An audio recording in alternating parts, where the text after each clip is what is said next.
Buenas noches, gracias por estar aquí en el 11, en México Social. Hay instrumentos, hay informaciones que son, digamos, básicas para pensar país y proyecto, pasado y retos. Uno de ellos es la Encuesta Nacional de Salud y Nutrición, un esfuerzo de muchos años que nos permite tener una agenda, una noción de avances y también retrocesos. Y por eso para mí es enormemente importante cada año invitar a Teresa Schaman, que sin duda es no solo investigadora de salud pública, ha sido realmente motor, constructora de esta encuesta, que nos permita hacer este balance. ¿Dónde estamos? ¿Qué nos dice la ENSANUD, como dicen? Y que tiene una dimensión, tú nos llevarás, muy amplia. Hay muchas cosas nuevas, pero nos da cuenta cómo estamos, qué nos falta, qué retrocesos. Entonces, déjame hacerte una pregunta muy amplia y agradeciendo, Tere, estés aquí. Cualquier persona, ¿qué va a encontrar en ENSANUD? Dame los 6 grandes rubros, y ahorita nos vamos a algunos que tú consideras, pero creo que hay que reconocer que es un instrumento de planeación, de pensar, de dar cuenta de la enorme complejidad social, déjame usar esas palabras, y en enormes retos. La ENSANUD, ¿qué tiene 2021? ¿Qué es lo que tiene adentro? Sí, bueno, primero, muchas gracias por la invitación. Realmente me da mucho gusto estar aquí y, bueno, con tu público. Y sí hablar de la Encuesta Nacional de Salud y Nutrición, que a partir del año 2020 es continua, porque entre 20 y 2024 tendremos una representatividad cada año con diferentes alcances. El 2020 fue un año muy difícil, como estuve en este programa también por COVID-19, tuvimos que hacer un módulo específico para COVID-19 y fuimos una de las únicas encuestas cara a cara en el país, con lo que conlleva eso, ¿no? Porque, pues sí, contagiados los encuestadores, el regresar a las casas para hacer un cerco epidemiológico y no contagiar a las familias y que no se extendiera. Y bueno, 2021, ya que 2020 fue nacional y de 9 grandes regiones del país, 2021 es una encuesta que sigue siendo nacional, urbano-rural y de 9 regiones del país, porque continuamos ahora con COVID-19, pero ya no solo viendo contagio, sino vacunación. ¿Qué tan efectiva fue la vacunación? Entonces ese sería el primer tema.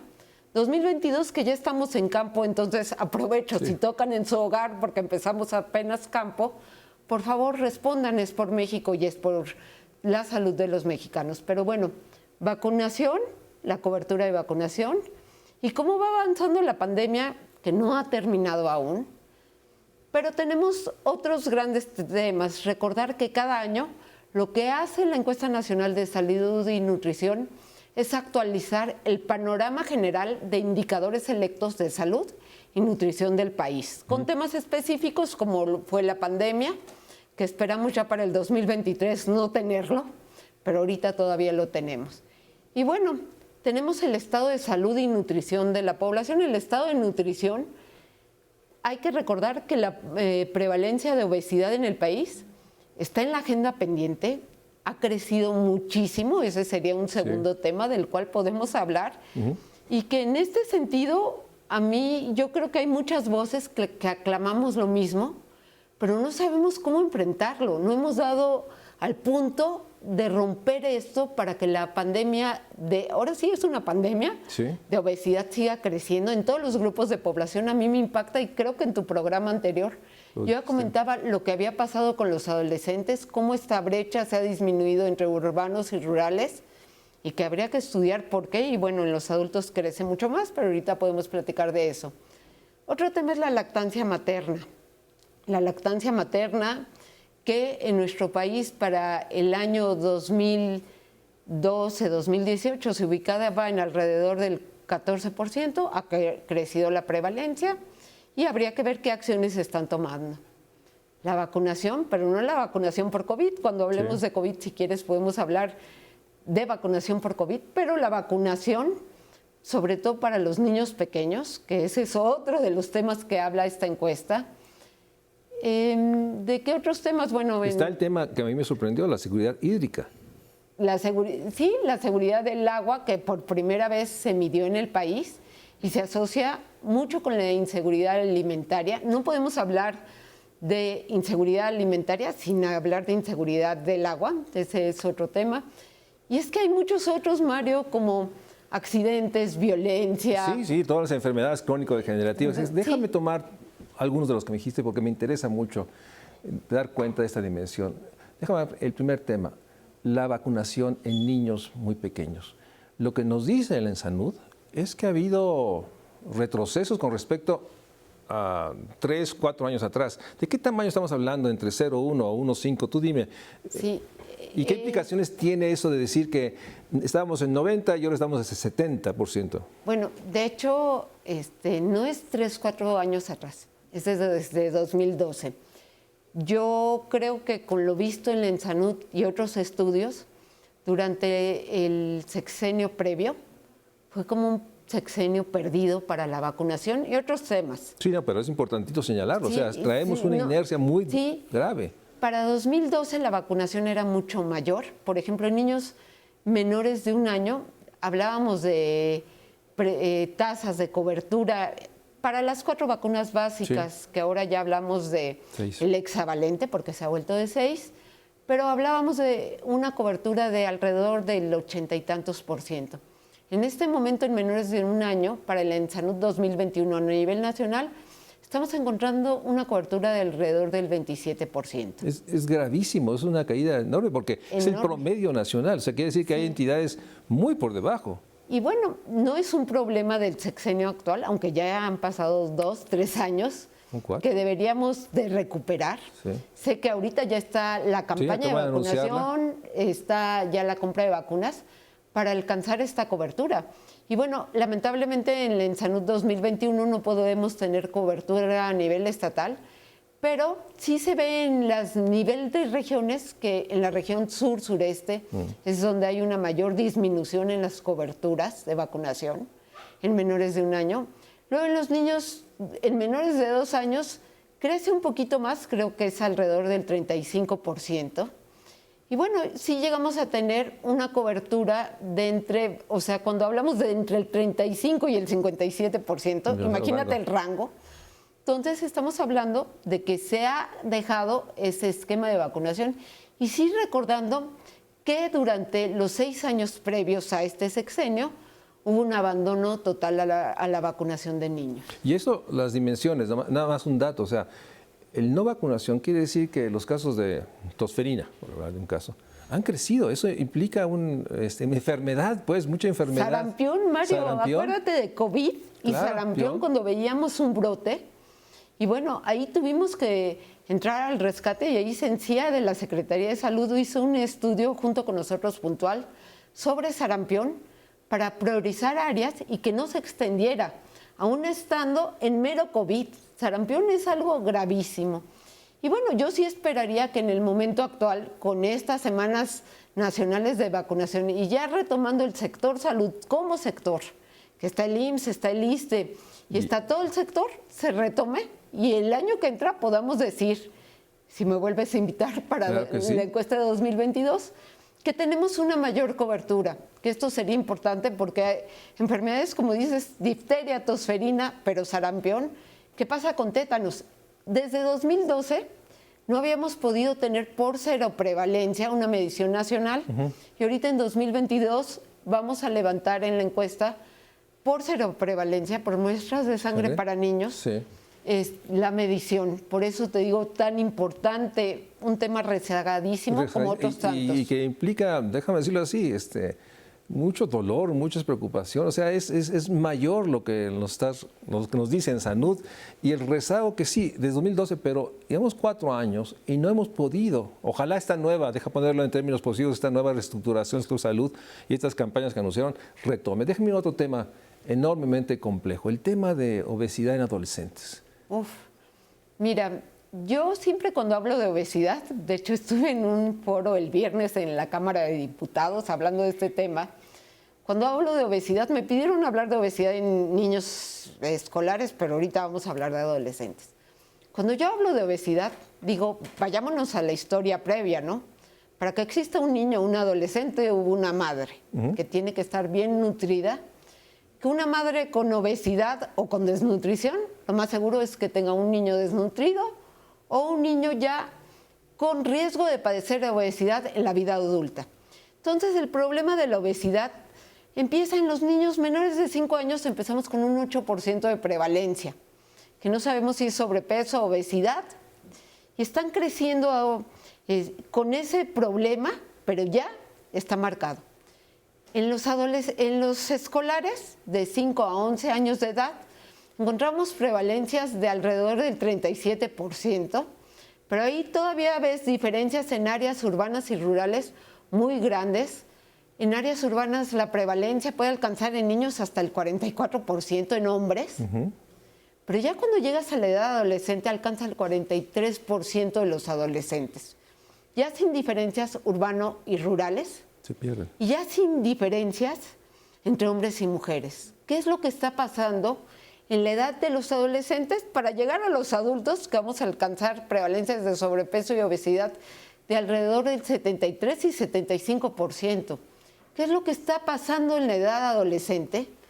Están más sometidos quizás al sedentarismo, estar frente a una pantalla, pero los hábitos de alimentación. Encontramos ya en los adolescentes que alrededor del 90% consumen diariamente una bebida azucarada, llámese refresco, llámese un jugo, un néctar, etcétera. Botanas, pastelillos, etcétera, y con prevalencias altísimas de sedentarismo. Pero ¿esas son las causas reales? ¿O qué es lo que está pasando para que en el medio rural veamos un crecimiento en las mujeres rurales tan grande de obesidad? Se disminuye el sobrepeso, pero a consecuencias de que aumente la obesidad. Déjame ir a un corte y regresamos. E insisto, en salud el trabajo que se ha hecho debe hacer que hubiese una profunda reflexión crítica de lo que se ha hecho en los últimos 10 años, 12 años, pero sobre todo lo que se tiene que hacer de inmediato, la urgencia de, más allá de la reestructuración del sistema de salud, es realmente recuperar y retomar líneas de investigación, líneas de trabajo que ya había. Vamos a un corte y regresamos aquí a México Social.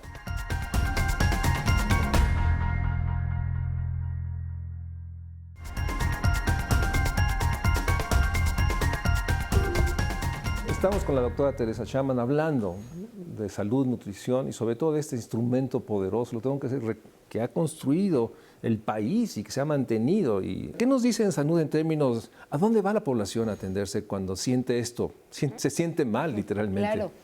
Bueno, alrededor del 40% de los que buscan atención, que esto no ha variado entre el año 2018 y la actualidad, que es la encuesta que se hizo la última en 2018 de manera sexenal, pero bueno, el 40% acude a buscar atención a la salud, no siempre a donde tienen derecho a audiencia.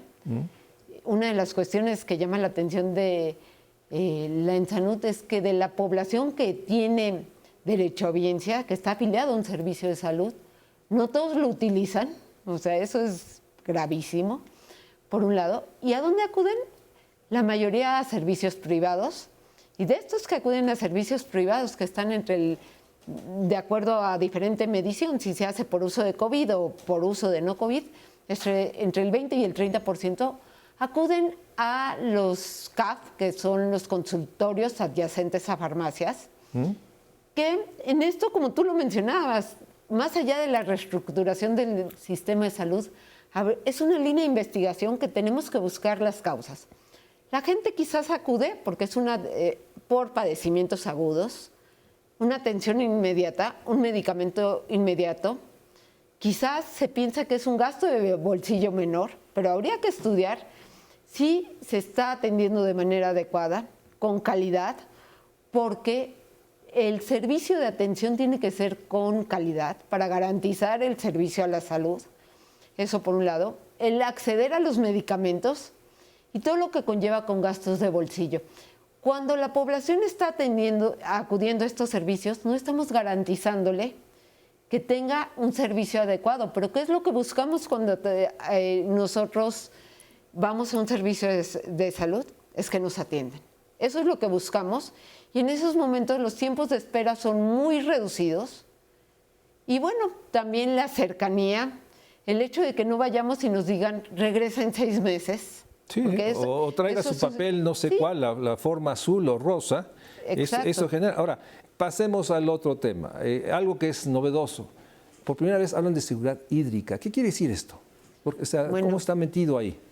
Aquí nosotros lo que medimos en la Encuesta Nacional de Salud y Nutrición fue la percepción de la población a la seguridad del agua en el sentido del consumo, o sea, el tener agua para consumir alimentos, pero para las necesidades básicas, para lavar la ropa, para el drenaje normal de la casa. O sea, es en este contexto, y lo que encontramos es que en el país alrededor de un 16% se siente en inseguridad hídrica.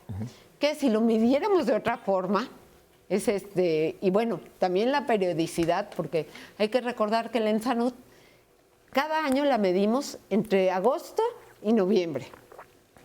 Y en esas épocas hay lluvias. Sí. Pero entonces, por ejemplo, si la encuesta la hubiéramos medido ahorita en abril, mayo, con lo que pasa en Nuevo León, pues crecería mayormente la inseguridad del agua. Entonces, eso es lo que implica, y que es mayor en áreas urbanas que rurales, esta inseguridad. Y bueno, ¿qué es el paso? Uno de los pasos, yo no puedo hablar de inseguridad alimentaria sin hablar de inseguridad del agua, porque el agua es fundamental para el consumo humano, ya sea para consumo de alimentos y, bueno, lo que tiene que ver con el consumo. Es la primera vez que tenemos datos en el país. En esta encuesta se llevará por segunda ocasión.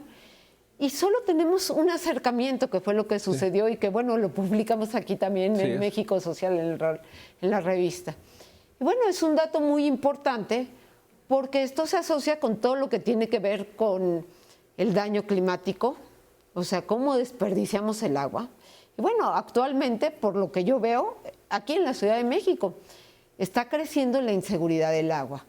Ese es el dato que tenemos y bueno, es en el 8.9% donde se ve de manera severa.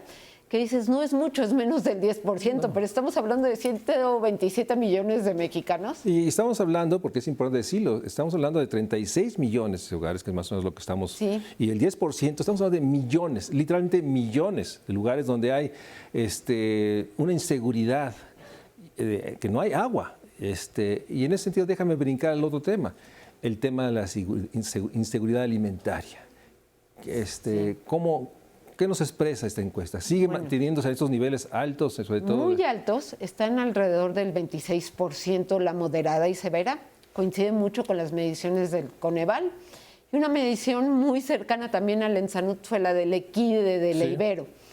Tenemos para el 2020, que era cuando estaba en su pico el COVID, que la Ibero empezó a hablar de que había mucha inseguridad alimentaria y luego cuando empieza en agosto, igual que nosotros, tenemos una medición muy cercana de alrededor del 28%. Para 2021 nosotros ya la encontramos en el 26%, pero todavía el 26% estamos hablando de un cuarto de los hogares del país, así es, de los 36 millones de hogares que ya se encuentran en inseguridad moderada y severa. Y esto lo que implica, Mario, es que ya no estamos hablando de calidad de la dieta. Estamos hablando de disminución en la cantidad de alimentos y de ahí estamos hablando de que ya en alrededor del 10% de estos hogares hablan de que se quedaron con la experiencia de no consumir un día los adultos alimentos y los niños en un tipo de comida. Entonces, estamos ya hablando de experiencia de hambre y esto es por falta de ingreso. Hay que recordar, esta escala ha sido controvertida en su medición. Sin embargo, cuando hacemos la puntualización de que estamos hablando de que es por falta de dinero, es que estamos hablando de un indicador que quizás nos está hablando de pobreza. Así, sin duda. Y además déjame introducir, o sea, ¿qué nos dice en términos de diabetes, de enfermedades crónico-degenerativas? O sea, ¿qué nos dice hipertensión? ¿Qué nos dice en salud? Bueno, no quiero ser catastrófica. Es un problema que se va acumulando. Entonces yo no podría decir que es de este momento. Sí, no. Sino es un problema en crecimiento y así se ha dado en los grandes países, pero no podemos consolarnos con eso. Tenemos que actuar. ¿Qué te digo de diabetes? el 15.8% de los adultos de 20 años y más tienen diabetes en este país, ya no solo por diagnóstico previo, sino por muestra de sangre en ayunas. Estamos hablando de que el 16% de los adultos en este país para el 2021 tenían diabetes. Si hablamos de hipertensión, estamos hablando de cerca de un 30%, una variación entre hombres y mujeres del 28% la prevalencia, para un dato puntual de 28.5, siendo mayor en hombres que en mujeres. Luego le sumamos colesterol alto al 33%.